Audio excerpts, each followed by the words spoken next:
à toutes et à tous, c'est Romain Daubry, nous sommes le 2 janvier, il est 17h21 et je vous souhaite une excellente année 2025, pleine de bonheur, de réussite, de choses positives et puis j'espère qu'on réussira ensemble, vous êtes de plus en plus nombreux et je vous en remercie, à continuer à décoder ces marchés boursiers et à trouver des opportunités intéressantes. Petit changement en ce début d'année, vous l'avez peut-être vu sur mon compte Twitter ou LinkedIn, eh bien je prends mon indépendance, mais Bourse Direct me fait le plaisir et la confiance de continuer à les représenter sur les médias. Donc on va continuer à avoir ce rendez-vous 2 fois par semaine, toujours donc le lundi et le jeudi, manifestement pour l'instant en tout cas, pour continuer à décrypter et à lire ensemble les marchés. Le format sera sensiblement équivalent, on va essayer de l'améliorer. Déjà j'ai essayé d'améliorer 2 choses, c'est la qualité du volume d'intro et d'outro par rapport au son global. Merci à ton message parce qu'on m'a confirmé que le gain était un peu décalé. Donc j'essaie de corriger ça. Merci aussi pour la couleur que j'essaye d'améliorer. On va essayer d'apporter des petites choses différentes et nouvelles pour essayer de décrypter et d'avancer ensemble sur les marchés. Encore une fois, je vous souhaite à toutes et à tous une excellente année et je suis ravi de vous retrouver pour cette nouvelle aventure. J'espère qu'on va encore faire des choses intéressantes. Ça semble être le cas puisqu'il y a des comportements assez différents entre les indices et quelques valeurs. Alors, on va regarder ça en détail, bien entendu, comme toujours. Pour ce qui est du calendrier, indice des directeurs d'achat demain aux États-Unis, ce sera l'indice PMI manufacturier de l'ISM, donc qui sera publié demain à 14h, à 16h, heure de Paris, excusez-moi. Pour l'instant, on n'a pas de grosses variations, les opérateurs sont vraiment absents. Pour ce qui est du calendrier de la semaine prochaine, on aura lundi les PMI, donc indice des directeurs d'achat toujours, c'est ces indicateurs qui sont censés être avancés sur la santé de l'économie. En France, on aura l'indice des prix à la consommation, donc chiffre d'inflation préliminaire pour l'Allemagne, ce sera toujours lundi, et puis le PMI, donc l'indice des directeurs d'achat dans les services aux États-Unis, dans la continuité de ceux qui ont été publiés cette semaine dans le secteur manufacturier, et donc avec celui de demain notamment à Wall Street. Mardi 7 janvier, on aura l'indice des prix à la consommation en France et en Europe, donc chiffre d'inflation européen important. Aussi les PMI de l'ISM cette fois-ci, dans le secteur manufacturier, toujours à surveiller de près. On rappelle que c'est toujours des indicateurs qui sont censés être avancés sur la santé de l'économie. Ceux qui sont ressortis aujourd'hui aux États-Unis sont plutôt assez nettement au-delà du consensus. Pour ce qui est des publications qui sont ressorties aujourd'hui, on a eu les stocks de pétrole, ils sont en baisse assez nette, manifestement. On voit en tout cas que le petit signal haussier qu'on pressentait depuis quelque temps s'est déclenché sur le Brent, on va aller le voir aussi ensemble. Et puis la semaine prochaine, c'est une semaine de l'emploi aux États-Unis. On aura mardi le rapport Jolts, mercredi l'enquête ADP, donc enquête privée de l'emploi, et puis surtout vendredi, c'est les NFP, Non-Farm Payrolls, l'indicateur mensuel de l'emploi américain publié par le gouvernement. Donc ce sera le gros chiffre de la semaine prochaine. On surveillera quand même mercredi 8 janvier les minutes de la Fed, le compte-rendu de la dernière réunion du FOMC. C'est toujours un moment intéressant, enfin parfois un moment intéressant, pardon, pas toujours, parce que dans le détail du texte et du contenu, dans ce compte-rendu, eh bien, les opérateurs trouvent parfois des détails qu'ils n'ont pas saisi ou pas pu lire dans le discours oral de Jérôme Powell en l'occurrence. Donc à voir, mais c'est pas l'élément majeur a priori pour l'instant. Et puis on note que jeudi 9 janvier sera aussi férié aux États-Unis puisque ce sera pour commémorer la mort de Jimmy Carter, donc journée fériée jeudi 9. Voilà pour le programme à venir. Du côté des marchés dérivés, je publie pas la position ouverte en ce moment parce qu'il n'y a quasiment rien à en dire. En plus, comme vous l'avez compris, c'est une période de transition, donc j'avais moins de temps pour le faire. Mais je le referai dès la semaine prochaine, peut-être demain matin si je peux, mais en tout cas dès la semaine prochaine pour qu'on ait un suivi. En tout cas, ce que je peux vous dire en l'état actuel, c'est que la position ouverte est au plus bas, ça ne bouge pas du tout. La tentative d'intérêt qu'on avait vue il y a 48 heures, enfin il y a 2 séances sur les futurs européens, eh bien, a été vite avortée, et on le voit, ça se traduit immédiatement dans le comportement des indices. On n'a pas de relais ni à la hausse ni à la baisse, donc pas de pression baissière à ce stade, ça c'est important, mais pas de soutien acheteur non plus, et c'est la spéculation qui drive les mouvements qu'on a de contre-pied qu'on peut lire sur les indices. Donc pour l'instant, pas d'éléments significatifs de ce côté-là. Un ratio de couverture qui a diminué quand même si ça se tend un peu du côté de la volatilité, paradoxalement, on reste toujours en zone de complaisance sur les indices, d'optimisme sur les indices américains, avec une volatilité en ce moment à 17,45. Donc pas d'éléments très clairs, ça peut décaler franchement dans tous les sens. Vous connaissez ma feuille de route pour l'année, on peut encore payer un peu, peut-être sur les indices américains, on peut se reprendre. pourquoi pas rebondir un peu en Europe. Le consensus est tellement négatif sur l'Europe et tellement positif sur les États-Unis que je me méfie beaucoup. J'ai rarement entendu un consensus aussi favorable, aussi positif. Encore une fois, qu'en ce moment sur les marchés américains, oui, il y a des raisons de payer, mais il y a beaucoup de choses qui ont été prises en compte, et c'est surtout que quand tout le monde est d'accord, tout le monde est dans le même sens, eh bien, on arrive à des paroxysmes importants. Je rappelle qu'en octobre 2022, tout le monde indiquait récession, personne ne voulait des marchés boursiers, et surtout pas des marchés américains. Eh bien, là, c'est vraiment l'inverse qui se produit. Donc, prudence, mais ça, c'est notre feuille de route à quelques mois. Pour l'instant, rien n'invalide ça. On reste, tant que la musique joue, eh bien, on continue à danser. C'est quand elle va s'arrêter qu'il faudra vérifier ce qu'il en est. Donc, pour l'instant, on n'a pas de signaux majeurs de retournement. Reste qu'il y a quand même des signes de faiblesse. On va aller voir tout de suite notre indice américain, S&P 500. Il est 17h27. On approche de la clôture à Paris. Et on va quand même regarder le graphique du S&P en journalier. Vous voyez qu'on n'a toujours pas réussi à prendre de décision. Depuis 3 séances, on est bloqué dans ce petit range. Je ne l'ai pas tracé ici, hein, mais la sortie, c'est vrai, elle va nous en dire un peu plus. On est calé en bas entre 5000. Je vais prendre un trait plus gros pour vous le montrer, même si ça reste un niveau intermédiaire. On a en bas 5866, en haut on peut l'étendre un peu, mais non, ça reste quand même pour moi 5930. Voilà, on est calé là-dedans depuis 3 séances sur le S&P. On a toujours potentiellement, je les enlève pour pas que ce soit trop lourd visuellement, mais vous aurez les niveaux comme ça. On a toujours ce poids, hein, sur le marché. Je rappelle qu'on avait, je vais zoomer un peu pour qu'on aille reprendre le détail de la structure actuelle du marché. Gap de rupture ici, ouvert, non comblé à un point, gap de continuation comblé. On n'arrive pas à se réinstaller au-delà de ce gap en clôture, hein. À chaque fois on repasse en dessous, donc tant qu'on est en dessous de au moins la mèche d'ici, donc le niveau qu'on vient de regarder ensemble à 900, je vous l'ai donné, je ne l'ai pas noté, voilà, qui va donner ça, 932. Tant qu'on est sous 932 en clôture, eh bien, on a plutôt des chances de baisser, et je vous rappelle que la théorie des gaps nous indique comme mouvement idéal la duplication de l'écart entre le gap de rupture et le gap de continuation, et donc ça renvoie environ, si j'arrive à le tracer, à 5834 points. Donc ici on est donc toujours en passe d'aller chercher cette petite extension baissière. Si on se réinstalle au-dessus de 932 puis surtout 964, on réactive la dynamique haussière, et puis on surveille toujours la structure de retournement. Je supprime un peu les traits. On surveille toujours la structure de retournement possible, un peu tordue, n'est-ce pas, mais en épaule, tête, épaule.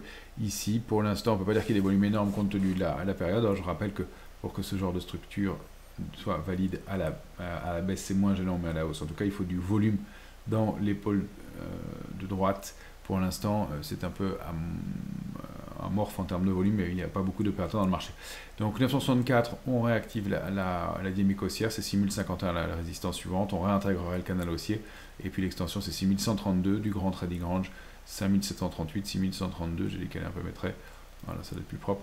Voilà où nous sommes pour l'instant. Je dézoome un petit peu en hebdomadaire, encore une fois, ce ne sera pas la semaine la plus significative de l'année pour le S&P, mais on consolide régulièrement depuis maintenant ce top formé la semaine du 2 décembre. Il n'y a plus beaucoup de momentum, encore une fois, après un parcours magnifique et une très belle année sur l'indice S&P. Donc prudence pour l'instant, mais pas de danger majeur, pas de figure de retournement large, importante, de long terme, même si on a cette petite épaule, tête-épaule possible, encore une fois, à ce stade. Rien n'est validé. Graphiquement, sur le CAC 40, sur le Nasdaq 100, pardonnez-moi, en hebdomadaire, on est toujours proche de la borne haute du canal haussier de long terme. Je rappelle qu'on l'avait touché ici, et pas là, flirter avec ce niveau-là ici, et tester là le niveau de 22130. On préserve 21095, pas beaucoup de momentum non plus pour l'instant, pas beaucoup d'opérateurs, il faut le dire aussi. On est quand même repassé à l'intérieur de la borne du canal haussier de court terme le plus petit. On a toujours cette structure possible en tasse et anse. Pareil, un marché qui fait le yo-yo depuis plusieurs séances dans des petits ranges. Il faut vraiment réintégrer aussi ce niveau de gap, hein, même fonctionnement, même structure que sur le S&P. On va ajuster les points. Ouais. Il faut repasser au moins, voilà, 22 292 sur le Nasdaq pour eh bien, avoir un semblant en clôture, hein, pour avoir un semblant de mieux et aller rechercher ces niveaux de résistance 21 500 points et repartir à la hausse pour aller chercher pourquoi pas 22 130 et puis des extensions possibles. On n'y est pas encore. Attention à la baisse sous 20 932. On pourrait assister à un petit sell-off 20 530 et puis les grosses extensions 19 890 et pourquoi pas aller chercher la borne basse du canal haussier de long terme. La figure graphique, idéalement, si elle se forme en ta séance, elle donnerait ce niveau-là. Donc 19 546. Pour l'instant, c'est encore une fois entre deux eaux. Hein, le niveau de 21 095 est vraiment plus que travaillé. On est à 21 086 à l'instant. On voit que c'est pour l'instant difficile de retrouver du momentum, mais cette semaine reste très creuse. Il y a vraiment peu d'opérateurs aussi pour animer ce marché, donc à relativiser bien entendu. Pour ce qui est de la volatilité, on regarde le VIX là à l'instant, pas beaucoup d'éléments nouveaux à apporter non plus. On est entre deux eaux, 15,40, 18,36, toujours le range. On est plutôt du côté haut du trading range en question. On a ce petit support à surveiller sur la volatilité. Je regarde ici, voilà, il est pas mal là, à court terme. Si on repassait sous ce niveau de, je vous mets en large, 16,70 en clôture, bien, la volatilité pourrait se détendre et donc les indices repartir un peu à la hausse. À l'inverse, tant qu'on est au-dessus de 16,70, direction 18,36, attention au franchissement de 18,36. On sait qu'en général, quand on passe, c'est assez violent hein, à chaque fois. Il peut y avoir des mouvements assez brutaux. Là, ça avait été le cas. Là, ça avait mis un peu de temps, mais ça avait été volatile. Et tant qu'on l'avait préservé, le marché était un peu tendu. Et je ne vous parle pas, évidemment, de la dernière fois, le 18 décembre, où ça a été carrément un coup de boost de volatilité, très rapide, très ponctuel. Mais attention, on n'est quand même pas dans des marchés très denses, donc ça peut décaler rapidement dans le vide. Voilà du côté des indices US. En Europe, eh bien l'Eurostoxx, toujours entre deux eaux, très technique, hein, le 914, 915 dont on a parlé beaucoup de fois ensemble, reste le plafond de verre. On a quand même cette mèche, cette bougie de rebond hein, du 20 décembre qui a permis de repayer. Aujourd'hui aussi, on était eh bien, ouverture dans le vert, on est repassé très nettement dans le rouge, et puis on repasse eh bien, à nouveau positif, donc un marché qui fait un yo-yo assez important, encore une fois, drivé plus par des considérations techniques que des éléments de force importants du marché. On est vraiment entre deux eaux. Ce niveau de 4846,80 est à tester et à préserver. Et puis pour l'instant, on a ce niveau de support à 878 qui est systématiquement réintégré. Et en revanche, au-dessus, 4914 qu'on n'arrive pas à déborder, qui reste vraiment le plafond de verre. Donc on va en savoir plus en fonction de la sortie de ces zones de congestion. On a voilà, des indices qui sont entre deux eaux. Pour, encore une fois, l'intérêt sur les marchés dérivés ne nous permet pas vraiment de déterminer le sens de la sortie. On reste, hein, je le rappelle, en dézoomant sur l'Eurostoxx, pardon, j'ai retracé les bonnes couleurs sur mes supports à résistance. On reste sur l'Eurostoxx, toujours, j'ai mis pas mal de niveaux, mais comme on fait des petits arbitrages en ce moment, on reste toujours dans l'Eurostoxx, dans ce grand canal de consolidation. À mon sens, il n'y a pas de changement majeur, si ce n'est que je pourrais le réajuster ici. Non. Pourquoi est-ce qu'il est plus bon? Voilà, c'est ici hein, qu'on l'avait tracé ensemble il y a quelques temps déjà en mensuel. L'Eurostoxx ici, pardon, je réintègre que vous l'ayez sous les yeux. L'Eurostoxx, on avait touché ces points-là 1, 2, 3 fois. Je m'assure que ce soit bien tracé. Un petit décalage. Voilà, pardon. Donc touché ici et puis en bas une fois, deux fois, trois fois. Malgré le trou d'air de cet été, on voit que le marché l'a bien surveillé. Donc on est vraiment entre deux et bien attention à la sortie de ce canal. Pour l'instant, on reste plutôt au-delà de 878, donc 4878 sous 914. On accumule plutôt en partie haute, on ne retourne pas chercher la partie basse pour l'instant, donc attention. Enfin, il est possible qu'on assiste à une sortie par le haut pour aller chercher, pourquoi pas. Donc le débordement de la résistance à 5006 et puis des extensions qui pourraient mener jusqu'à 5316 qui était une grosse résistance et un peu plus. Duplication du range actuel. Hein. Je rappelle que le S&P se situe, on l'avait évoqué il y a quelques temps, mais pour ceux qui n'avaient pas suivi, dans le range. Donc 4678 en bas, 5600 en haut, ce gros niveau intermédiaire et cette médiane, pour l'instant on est un peu au-dessus. Si on arrive à sortir de 5006, on duplique par le haut et c'est donc bien le niveau de 5336 à surveiller. À la baisse, c'est le mouvement inverse, bien entendu. et dans ce cas-là, on ciblerait eh bien, le support à 4004 et une extension en direction de 4348, 4348, et je vais mettre la flèche dans le bon sens. Voilà. Les bornes possibles à la sortie de cette grande zone de congestion, pour l'instant, rien n'est décidé. Sur le DAX, bien, le DAX qui avait connu son coup d'arrêt, mais qui reste quand même relativement solide. En mensuel, on n'a pas d'invalidation forte. Attention quand même à cette bouge, effectivement, le mois dernier. En hebdomadaire, on a eu cette configuration un peu lourde il y a 3 semaines qu'on avait évoquée ensemble d'indécision. On n'accélère pas à la baisse, on préserve 19 894. Pour l'instant, cette semaine reste un peu morne, mais on reste toujours calé sous cet Island Reversal qu'on a évoqué 4 décembre, 19 décembre. On n'arrive pas à réintégrer ce niveau de 20 106 qui serait vraiment le niveau d'invalidation de la baisse pour aller au moins combler le gap, puis se réinstaller au-dessus et créer une dynamique haussière, mais on ne rompt pas 19 894 qui est la borne basse du range 19 894, 20 876. Et puis on n'a toujours pas été chercher la cible de notre schéma de gap, donc de rupture, gap de continuation. Dans la mesure où c'est le cas, on verra après. Peut-être que le gap était des ruptures, et comme il y en avait eu avant, est-ce qu'ils auraient été identifiés comme étant ici et les cibles touchées, mais en tout cas les extensions peuvent mener en direction de 19 370 et 19 408. Pour l'instant, tant qu'on est au-dessus de 19 894, on tente d'invalider. Il faut vraiment passer ces niveaux-là. Donc 19 194 en haut, 20 106 en bas. C'est ce qui va permettre de nous dire un peu plus franchement quel sera le sens de la tendance pour le début de l'année. Pour l'instant, c'est peu franc. On va aller voir notre indice CAC 40 futur en 14 heures qui tente de se reprendre toujours. Il n'y a pas de mouvement fort et franc. On avait un canal haussier qu'on a rompu une fois, 2 fois, 3 fois, mais toujours réintégré en clôture.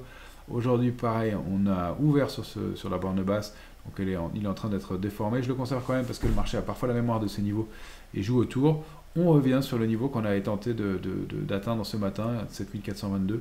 Alors on peut peut-être réajuster contre ce niveau de résistance. Voilà, c'est peut-être ça qui a arrêté un peu le marché. C'est triple mèche ici de la semaine du 17-18 décembre, 17-19 décembre. Et puis aujourd'hui, on a buté sur ce niveau de 4715. Donc pour l'instant, même si c'est mou, même si c'est bourré de contre-pied, puisque encore une fois, dans la même séance, on a été positif, négatif, puis à nouveau franchement positif, enfin, plus 0,32 pour l'indice futur et plus 0,18 pour l'indice CAC 40 cash. En tout cas, on était un peu au-dessus du niveau de clôture de la veille. Donc on commence cette année avec un tout petit peu de hausse et c'est tant mieux. On va voir si on arrive à préserver ça et si la borne basse effectivement de ce canal fonctionne. Je regarderai si on a d'autres figures à venir, mais pour l'instant il n'y a rien de plus franc et on va continuer à observer ce marché. Alors on va aller voir du côté déjà des valeurs et des indices. Il y a un indice dont je vous avais parlé, c'était l'indice d'Inde, la Mundi ETF India, qui était sur la borne basse d'un canal haussier de long terme. Il le préserve, il y a eu un peu de yo-yo en fin d'année, mais on voit que la réaction est pas mal, il y a un contre-pied cette semaine haussier sur la borne basse du canal haussier de long terme qui avait très bien fonctionné sur la Mundi ETF India. Borne basse touchée et réintégrée.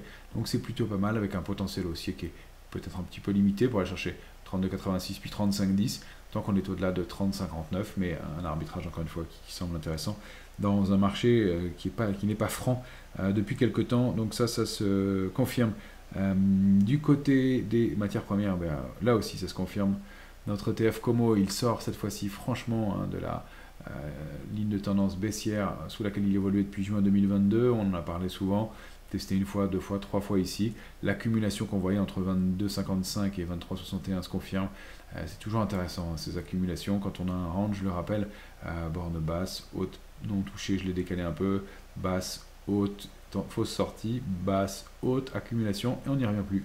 On reste collé à la borne haute longtemps et sans repasser sous la médiane ou sous un niveau de support intermédiaire créé ici. Et on en sort, cette fois-ci franchement par le haut, donc le potentiel est haussier. On peut même y voir une structure d'épaule, tête-épaule inversée. Alors, elle est un peu tordue, un peu compliquée, l'épaule touche pas bien ici. Mais en tout cas, on voit qu'il y a quelque chose qui se produit, des volumes qui pareil sont à relativiser compte tenu de la période. Donc un peu de volatilité à la sortie. Si on se met en journalier, on va voir les mouvements. On a payé, été formé le throwback, et là on repart très franchement aujourd'hui. On arrive à des niveaux qu'on n'avait pas connus sur le TF Como, hein, donc le panier de matières premières 24-18 qu'on n'avait pas vu depuis mai dernier. Donc manifestement quelque chose qui se met en place de ce côté-là. Je rappelle, oui, pour mémoire, que le Como, enfin l'ex Thomson Reuters, l'ex ETF CRB, pardon, qui est basé sur l'indice Thomson Reuters CRB, est un panier de matières premières qui contient une vingtaine de matières premières, très pondérées en pétrole, en gaz aussi, et puis avec d'autres matières premières, dont des matières premières aurifères, et il y a aussi à l'intérieur quelques matières premières agricoles, mais c'est la pondération, c'est surtout l'énergie et les métaux de mémoire. Donc en tout cas l'énergie c'est sûr, les métaux, je ne connais plus, j'ai plus en tête la pondération exacte, mais ça joue. Or, c'est ce qu'on va aller regarder ensemble. Maintenant, le pétrole qu'on avait évoqué il y a quelques temps, et déjà la semaine dernière, eh bien, accumulait dans une zone d'accélération possible. Et on voit que le Brent, eh bien, est en train de déborder ce petit niveau de résistance à 74,29. On accélère, on n'a pareil, pas des volumes extraordinaires, mais un Brent qui repaye, qui repasse 75-70. On rappelle que la cible c'est 81,05, 82, 90. Et là, sur des zooms, la photographie sur le Brent, c'est celle-ci. Un indice du pétrole qui consolide à l'intérieur d'un large triangle symétrique depuis plusieurs mois. Alors à chaque fois, je dois le réajuster avant notre vidéo, voilà. J'aurais dû le faire plus tôt, voilà, mais un large triangle symétrique, on est à l'intérieur depuis mars 2022, hein, donc grande consolidation. On avait donc touché borne haute, basse, pas la haute, pas la basse, puis haute deux fois, basse, testé longtemps, accumulation partie basse, c'était un peu risqué. Mais on rebondit, on repasse 75-70, donc voilà les bornes, et donc pour la semaine, le niveau et le plafond de verre, c'est environ 80,6. La cible, si on se réinstalle au-dessus, on réactive la dynamique haussière sur le Brent, et là mais on pourra avoir des mouvements d'amplitude importants à la hausse. Alors je sais que c'est pas le consensus, mais encore une fois, c'est ce qu'on essaie de faire, c'est de pas être dans le consensus. Alors, on va prendre le mouvement intermédiaire du triangle.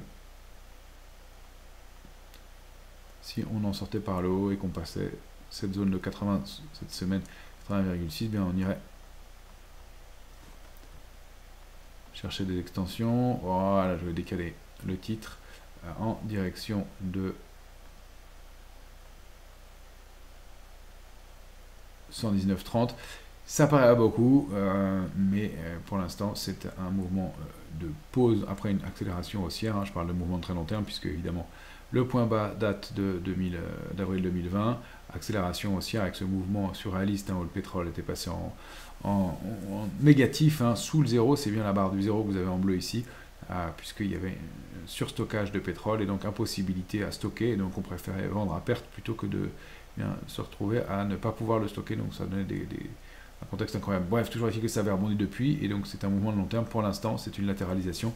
Je rappelle qu'un triangle symétrique, c'est une figure de pause dans la tendance, et donc a priori, elle a plus de chances de sortir par le haut quand c'est un mouvement qui vient du bas, et puis c'est valable dans le sens inverse. Or, comme c'est un mouvement haussier, la probabilité va dans le sens d'une accélération haussière. On n'y est pas encore, les volumes sont à relativiser, la période de l'année aussi à affiner tout ça, mais ça se confirme en tout cas pour l'instant.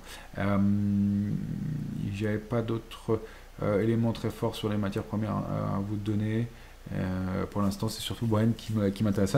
Je voulais qu'on aille voir ensemble quelques valeurs qu'on a évoquées ensemble récemment. Et je vous avais parlé de Viridien, qu'on a recommandé il y a quelques temps, que j'avais proposé aussi sur BFM, et qu'on avait regardé ensemble. Viridien, elle prend aujourd'hui 10%, donc je suis ravi pour ceux qui ont suivi. Elle sort par le haut de cette longue congestion. Elle a réussi en 4 semaines à déborder cette grosse zone 44-48. Ça devient une zone de support, et c'est vraiment le niveau à préserver. Alors 44 c'est même loin maintenant, il faut préserver 48.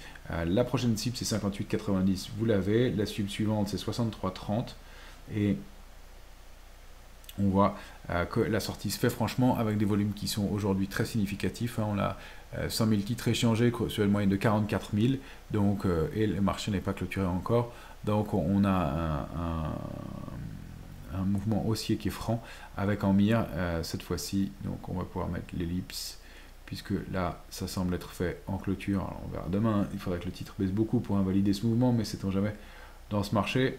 En tout cas, on sort en clôture de cette longue congestion. Je rappelle que c'est un gros biseau qui s'est mis en place ici, borne basse, haute, haute encore, basse ici, haute là, basse ici, haute là. Donc on a un long mouvement, je vais dézoomer pour vous montrer la configuration de long terme en mensuel. On ne voit pas beaucoup mieux, ça n'a pas beaucoup d'intérêt, donc je reste en hebdomadaire. Voilà les cibles, donc le niveau de 63, 58, 90, 63, 30 va être une grosse résistance aussi à venir. Ce sera probablement déjà un mouvement important, et après on pourra y voir pourquoi pas un double bottom, même s'il y a un petit décalage entre les deux creux, hein, mais peut-être un double bottom. On ajustera à ce moment-là notre figure pour aller dupliquer cette structure-là, toute cette structure par le haut, et viser des extensions. L'extension suivante et le gros point, ce sera 75. On aura déjà un superbe mouvement sur le titre et une recovery vraiment importante à surveiller, mais on voit que bien ce point de 96,50 et pourquoi pas 115 sont des cibles envisageables à quelques mois, d'autant plus que ce mouvement se fait dans un marché qui est vraiment en berne pour l'instant. Alors je vous montre une valeur qui donne un petit signal intéressant aujourd'hui, Lumibird. Lumibird, voilà, alors c'est une petite structure, on a éventuellement une tasse séance, j'ai pas été plus loin dans le tracé de la figure, mais toujours intéressant d'avoir des titres qui surperforment un peu dans ce contexte de marché. Je suis en hebdomadaire ici, je vous donne les niveaux de support et de résistance. On va prendre là un peu large. Ce qui m'intéresse sur le titre, c'était cette configuration donc en baisse, accélération haussière, une petite latéralisation, on préserve un niveau intermédiaire. Et puis, si on regarde dans le journalier, ce mouvement de hausse, il s'est quand même fait avec un large gap, et on est dans un petit range maintenant. Je vais supprimer aussi ça. Dans un petit range maintenant, à l'intérieur duquel le titre évolue, avec cette petite résistance importante à 9,60. On n'arrive pas à se réinstaller au-delà de la clôture. Si c'était le cas, on pourrait aller donc former cette structure en tasse et anse, et dans ce cas-là, aller dupliquer le mouvement par le haut. Je vous rappelle toujours que on prend le point bas de la figure pour aller jusqu'à la ligne de coup, qu'on duplique, et on duplique ensuite par le haut. Si on arrive à en sortir, si on arrive à trouver le momentum, donc ça donnerait pour Lumibird une cible située autour de 12,40, 45. On va prendre 12,45. Donc voilà, potentiellement, hein, aussi, il faut vraiment se réinstaller au-delà de 9,60, puis on aura ce niveau important à 10,30 entre deux. Là, le mouvement ne se fait pas avec un volume extraordinaire. Attention, c'est pas un titre hyper liquide, hein. 7000 titres échangés aujourd'hui, une moyenne à 20 000. On n'a pas un momentum très fort, et puis encore une fois, c'est pas très liquide, donc toujours un peu de prudence sur un titre qui revient de très loin. C'est vraiment aussi une recovery, hein, qu'on a ici. Je dézoome un peu pour que vous voyez la photographie de long terme. Voilà, mais c'est un gros niveau qui a été préservé, en effet. Ici, puisqu'on avait ce niveau de support important à 6,80, sur lequel on a travaillé longtemps. C'est des niveaux qui datent de grande mémoire, hein, des indices où j'ai des traits qui datent de très longtemps sur Lumibird. Des niveaux qui datent pour Lumibird de 2018, retestés, hein, et même un peu enfoncés en 2020. Donc un niveau qui a été préservé, peut-être une recovery, encore une fois, qui se met en place sur ce titre-là. On avait évoqué une vague de wall sur Prodways qui paye aussi aujourd'hui, donc j'étais content de la petite sélection qu'on avait faite finalement un peu rapidement la semaine dernière, mais ça a plutôt bien fonctionné. On avait donc cette structure en vague de wall, enfin vague 1 de baisse, 2 de hausse, 3 de baisse, 4 de rebond. On était passé sous l'oblique 1 à 5, j'enlève le support pour que vous le voyez bien, je l'ai déjà montré la dernière fois, mais on était passé sous l'oblique 1 à 3, les points 1 à 3 ici, et donc on l'a réintégré puissamment. Ça, c'est un signe qui nous donne comme objectif, à moi de supprimer les anciens traits, pardonnez-moi, et qui nous donne comme objectif l'oblique formé par les points 1 à 4, et donc on a en mire, eh bien, si on garde, donc cette semaine on va prendre, la semaine prochaine, je veux dire jeudi 9 janvier, on a une cible à 0,75 environ. S'il faut plus de temps et que ça se fait en février, ce sera 0,80. C'est cette oblique qu'il faut que les prix aillent chercher pour que l'objectif soit atteint, l'oblique formé par les points 1 et 4, hein, je rappelle toujours le mécanisme, vague 1 de baisse, 2 de rebond, 3 de baisse qui nous permettent de tracer l'oblique 1, 3, 4 de rebond qui s'arrête bien entre la vague 1 et la vague 2, ce qui était bien le cas ici. Et puis on rebaisse, on rebaisse, on rebaisse, et quand on passe en dessous, c'est pas bon, mais si on le réintègre, et ça a été le cas donc, pour la séance du 9 décembre, eh bien, on donne un signal haussier qui ne s'invalide pas. Et le titre qui est bien toujours dans les volumes, cette fois-ci en ligne avec la moyenne, hein, 55 000 titres échangés en moyenne sur les 26 dernières périodes, et 52 000 titres échangés aujourd'hui, alors que, si, on a clôturé maintenant. Je vous dis une bêtise, je suis un peu en retard par rapport à d'habitude. Donc, des volumes qui sont intéressants. Deco, qui sont en ligne en tout cas. JC Deco, à surveiller aussi. JC Deco, elle réagit pas mal. TAS et ANS peut-être en formation. TAS ici, ANS là. On a toujours ce phénomène de on baisse, on accélère à la hausse, et au lieu de rebaisser trop fort, bien, on a une petite zone de congestion avec un petit pendu, un petit marteau ici, qui est intéressant. Je regarde où est-ce qu'on pourrait mettre la ligne de coup de la tasse. C'est pas mal là. Voilà. Je trace avec vous. Ça vous permet de voir aussi comment je fonctionne. Voilà. Ici, donc, on accélère à la hausse. On latéralise. Et là, on accumule et on revient en partie haute. 15,32 à déborder. C'est le niveau intéressant. Surtout que les volumes ont été un peu aussi supérieurs aujourd'hui au volume des derniers jours. C'est pas extraordinaire, mais à surveiller. Dans ce cas-là, on va voir Deco, la cible, c'est toujours le même fonctionnement, la taille de la structure jusqu'à la ligne de coup, et on duplique à la sortie si elle veut bien le faire. Le mouvement n'est pas validé, et dans ce cas-là, ça donnerait comme cible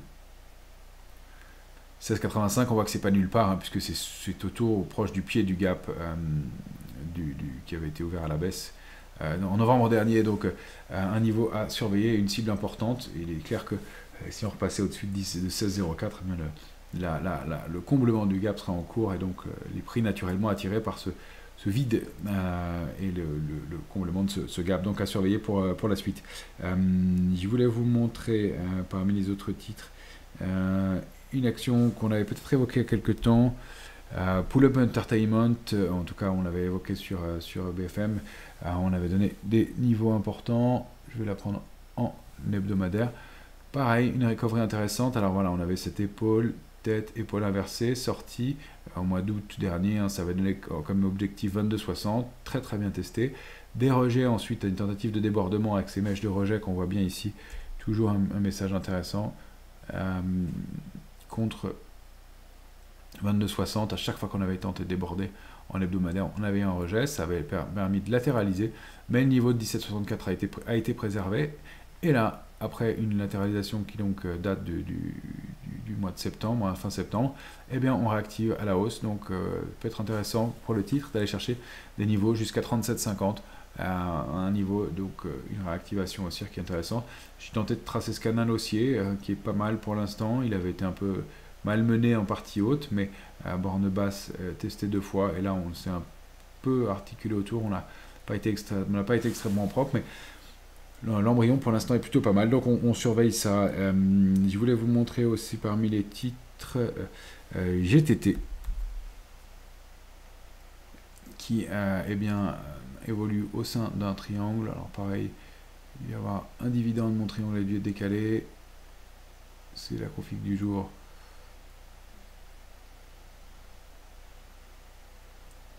Pas hyper propre, autant pour moi. Je vais m'en mettre, alors c'est peut-être en mensuel que j'avais tracé ça.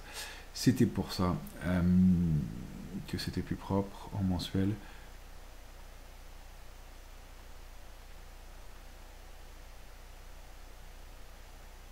Alors voilà, on avait mordu ici ce triangle, c'est pour ça que je n'aimais pas tellement, mais en revanche un point ici, 2 là et 3e là, donc un mouvement intéressant, assez propre, testé par le titre